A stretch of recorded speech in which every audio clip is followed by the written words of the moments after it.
বায়না করে একদিন হলে আপনাকে নিতে হবে।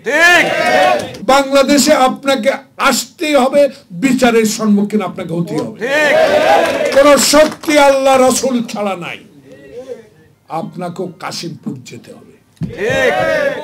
মন্ত্রণালয় চালান আপনারা, বিজেপি চালান আপনারা। কোন পথে 3 মাস পর ওবায়দুল কাদের দেশ ছাড়লো, এটা যদি উপদেষ্টা বলে উনি জানেন না, এটা তো আমি গ্রহণ করতে পারি না। ওসমানীর হেলিকপ্টার কেন খারাপ? আসলে কি খারাপ ছিল না পাকিস্তানি অস্ত্র শস্ত্র সারেন্ডার করে সব আধুনিক অস্ত্রগুলো ভারতে নিয়ে যাওয়ার পরিকল্পনা? কায়েদে আজমের ছবি মার্কা 500 টাকার নোটগুলো তো লুট করে আপনারাই নিয়েছিলেন।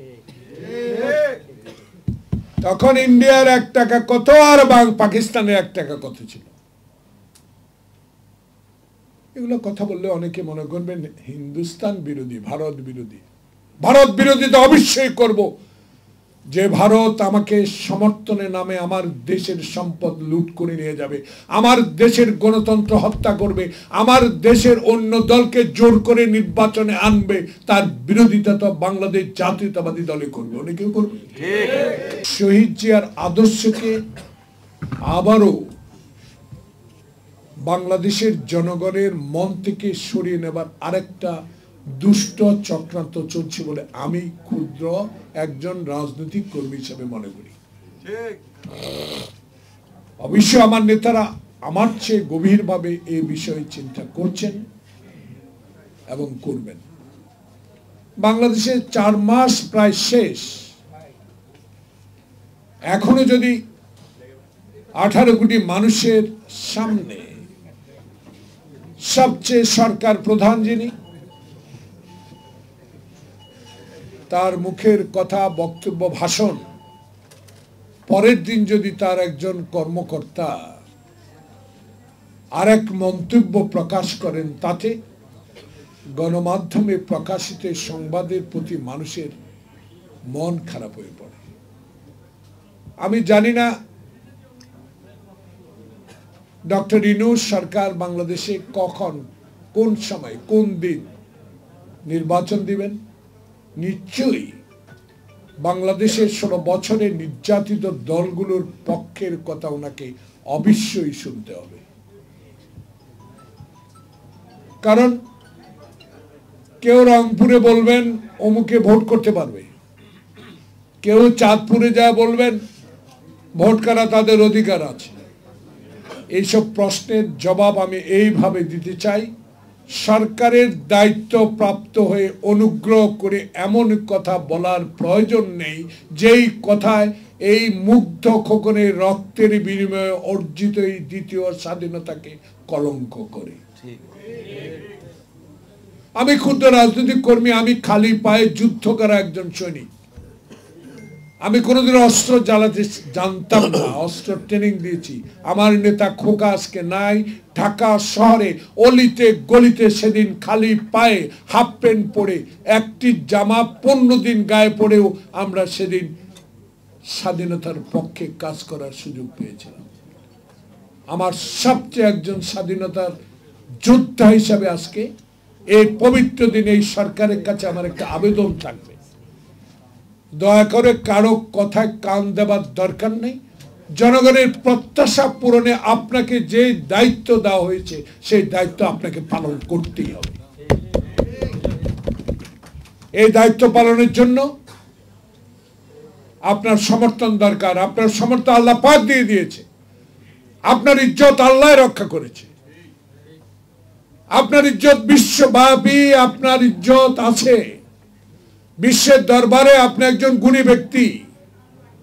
যে ব্যক্তিটি আপনাকে কষ্ট দিয়েছে, মামলা দিয়েছে, 18 তলা পায়ে হেঁটে লিফট ছাড়া উঠতে সহযোগিতা করেছে, লিফট বন্ধ করে দেওয়ার সহযোগিতা করেছে, সেই ব্যক্তি আপনি এই দেশের মানুষের কাছে যে সম্মান পেয়েছেন, অনুগ্রহ করে দয়া করে আপনার আশেপাশের লোকগুলোকে কথা বলা থেকে সজাগ রাখুন। এমন কথা বলার দরকার নাই যে কথায় আপনার মানহানি হতে পারে। স্পষ্ট বলে দেন, আপনার হারাবার কিছু নাই। আপনি যেটুকু পেয়েছেন সেটুকু রক্ষা করার দায়িত্ব শুধু আপনার একা নয়। যাদেরকে আপনি পছন্দ করে এই মানুষদেরকে, নির্যাতিত মানুষদেরকে চালাবার সহযোগিতা করার জন্য শপথ বাক্য পাঠিয়ে আপনার পাশে বসিয়েছেন, তাদের উদ্দেশ্যে আমার স্পষ্ট বক্তব্য, একজন রাজনৈতিক কর্মী হিসাবে, ডিসেম্বর মাসের যোদ্ধা হিসাবে অনুগ্রহ করে কথাবার্তাগুলো সংযম করে বলেন, যেটা মানুষের মনে কোনো দুঃখ আসবে না। আরে সিনি সিন্ডিকেটের বিরুদ্ধে কথা বলেন, পিয়ার সিন্ডিকেটের বিরুদ্ধে কথা বলেন, বুকে হাত দিয়ে বলেন কজনকে পর্যন্ত গ্রেপ্তার করেছেন যারা 16 বছর এই সিন্ডিকেট তৈরি করে হাজার কোটি টাকা বিদেশে পাচার করেছে।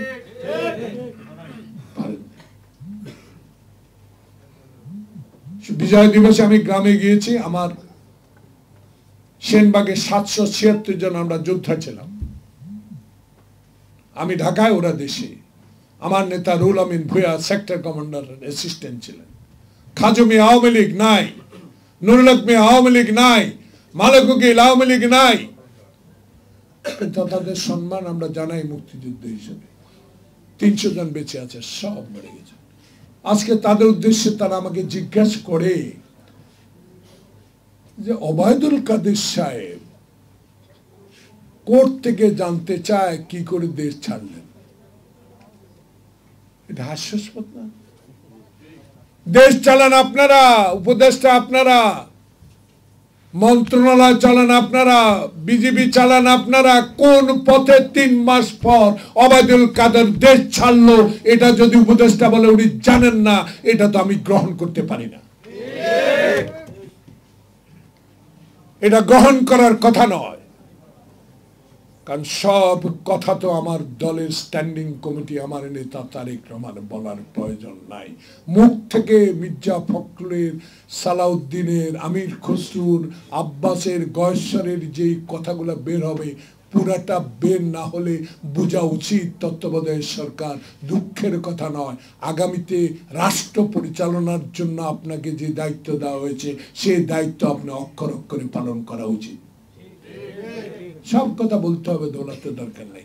কি বলতে চাই এইটুকু যদি না বুঝেন, তাহলে আপনার আশেপাশে যারা আজকে শপথ নিয়ে আমাদেরকে উপদেশ দেয় 1500 বছর, 500 বছর, 100 বছর, 50 বছর কেন সংস্কার করতে পারেন নাই, এটা লজ্জাজনক। আমরা কি করব? যারা 69 গণ আন্দোলনের মধ্যে দিয়ে বাংলাদেশের মানুষের প্রতি সম্মান প্রদর্শন করেছে, 70 নির্বাচনের মধ্যে দিয়ে বাংলাদেশের স্বাধীনতা অর্জনের জন্য যে রূপরেখা তৈরি করেছে, আমরা অস্বীকার করি নাই। কিন্তু আজকে সংস্কারের নামে বিলম্বিত হবে, সংস্কারের নামে নির্বাচিত প্রতিনিধির হাতে ক্ষমতা হস্তান্তরে দেরি হবে, এটা মানুষ আপনাদের কাছে চায় না। তাই স্পষ্ট প্রেস সচিব কি বললেন, মাননীয় প্রধান উপদেষ্টা কি বললেন, আমরা উপদেষ্টার কথাই শুনব। অনুগ্রহ করে রোড ম্যাপ সুনির্দিষ্ট দিয়ে দেন, নির্বাচনের তারিখ ঘোষণা করে দেন। কে কি বললো ইত্যাদি কিছু আসে যায় না, জনপ্রতিনিধিরাই ঠিক করবে কোনটা পুরোপুরি সংস্কার হবে, কোনটা হবে না। তাই আপনাদের দায়িত্ব অপরিসীম। দেখেন চক্রান্ত কিন্তু শুরু হয়েছে, শুরু হয়ে গেছে। স্বাধীনতার বিজয় দিবস মোদি পালন করে, অদ্ভুত। আরে হেলিকপ্টার চললো সেদিন, আমরা জানি। খোকার নেতৃত্বে আমরা আশেপাশেই ছিলাম, অনেক জীবিত আছে। ইশতিয়াক, আমার মুক্তিযোদ্ধার সেক্রেটারি সাদেক খান।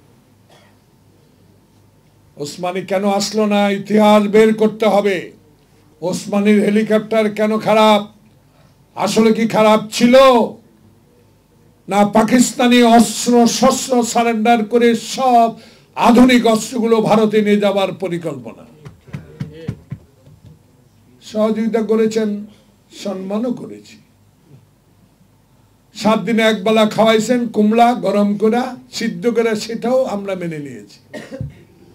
কিন্তু ইস্ট পাকিস্তানের কায়েদে আজমের ছবি মার্কা 500 টাকার নোটগুলো তো লুট করে আপনারাই নিয়েছিলেন। তখন ইন্ডিয়ার 1 টাকা কত আর পাকিস্তানের 1 টাকা কত ছিল? এগুলো কথা বললে অনেকে মনে করবেন হিন্দুস্তান বিরোধী, ভারত বিরোধী। ভারত বিরোধী তো অবশ্যই করব। যে ভারত আমাকে সমর্থনের নামে আমার দেশের সম্পদ লুট করে নিয়ে যাবে, আমার দেশের গণতন্ত্র হত্যা করবে, আমার দেশের অন্য দলকে জোর করে নির্বাচনে আনবে, তার বিরোধিতা তো বাংলাদেশ জাতীয়তাবাদী দলে করবে, অনেকেও করবে। 2014 সালে সে হাসপাতালের এরশাদের করুণ কাহিনী আমার মনে আছে।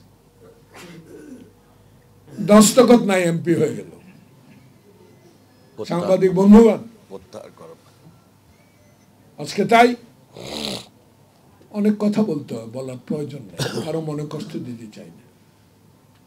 দয়া করে সোজা হয়ে যান।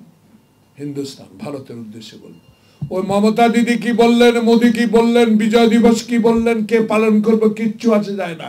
আমি একদিন বলেছিলাম আগরতলায় লং মার্চ করেছে 3টি সংগঠন, আরে আগরতলার পাশে ব্রাহ্মণবাড়িয়াই যথেষ্ট আপনাদেরকে টাকা পাচ্ছে। বাংলাদেশের মানুষ এখন অনেক সচেতন, গরিব হইতে পারি, মনটা এত বড়। দয়া করে এইসব কথাবার্তা বন্ধ করেন। ফেলানির ঝুলন্ত লাশও আমরা দেখেছি। প্রতিদিন গরু আনার নামে মানুষকে হত্যা করছেন, সেটাও জানি। সারা খাতুনের বক্তব্য আমার মনে আছে। পার্লামেন্টে শেখ হাসিনা আজকে ভারতে বসে আরামসে সকালে কফি খান আর মাঠে হাঁটেন, পার্কে হাঁটেন, থাকেন না, আরাম করে থাকেন। বাংলাদেশে আপনাকে আসতেই হবে, বিচারের সম্মুখীন আপনাকে হতে হবে। কোন শক্তি আল্লাহ রসুল ছাড়া নাই। আয়না করে একদিন হলে আপনাকে নিতে হবে। আপনি খালেদা জিয়াকে যদি জেলখানে রাখতে পারেন, আপনাকেও কাশিমপুর যেতে হবে। তাই মোদী, মমতা, প্রিয়ঙ্কা পার্লামেন্টে কি বললেন, নাকি নির্যাতন করি আমরা এই দেশে হিন্দুদের উপর। তোবা, আরে হিন্দুদেরকে এখন আপনার দলে আওয়ামী লীগের লোকেরাই কোনো মতে কিছু একটা ঘটনা ঘটিয়ে আমাদের উপর চাপিয়ে চেষ্টা চলছে। বাংলাদেশে আমি একটা ছবি উত্তরপ্রদেশের টেলিফোনে দেখাতে পারতাম। জুমার নামাজ শুক্রবার, জাগা হয় না, ছোট্ট মসজিদ, রাস্তার উপরে জানামাজ পড়ে, নামাজে লাথি মেরে মেরে পুলিশ উঠে দিচ্ছে। দেখছেন না অনেকে জিনিস। আর বাংলাদেশের আমাদের হিন্দু ভাইয়েরা অন্যান্য জাতি আমাদের চেয়েও শান্তিতে বসবাস করে। এগুলা ছড়িয়ে কোনো লাভ নাই, কথাবার্তা বন্ধ করে দেন। আর বাজার হাসিনার আমলে করেছেন বাংলাদেশকে, ঢাকাকে। এখনো 5,000 না কত হাজার লোক এখনো এখানে চাকরি করে। এ বিষয়েও সরকারকে শ্বেতপত্র প্রকাশ করা উচিত, কত লোক এখানে আছে। তাই আজকে সরকারকে অনুরোধ করব, ওদের কথা কান না দিয়ে দেশের মানুষের কথা চিন্তা করেন। আগামী মার্চ মাসের 1 তারিখে রোজা আসতেছে, এই রোজায় যেন আওয়ামী লীগের প্রেতাত্মারা আবার সিন্ডিকেট তৈরি করতে না পারে। মানুষের প্রতি খেয়াল রাখেন।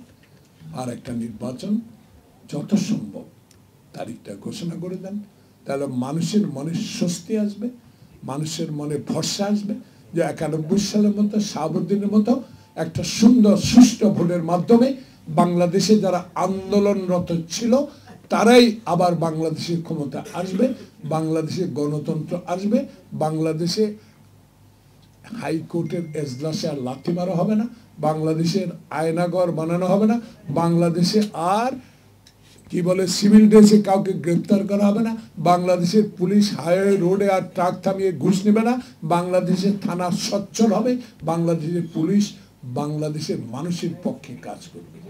এমন একটা জনপ্রতিনিধি তৈরি করার ব্যবস্থা করে দিবেন। সবাইকে ধন্যবাদ। আসসালামু আলাইকুম।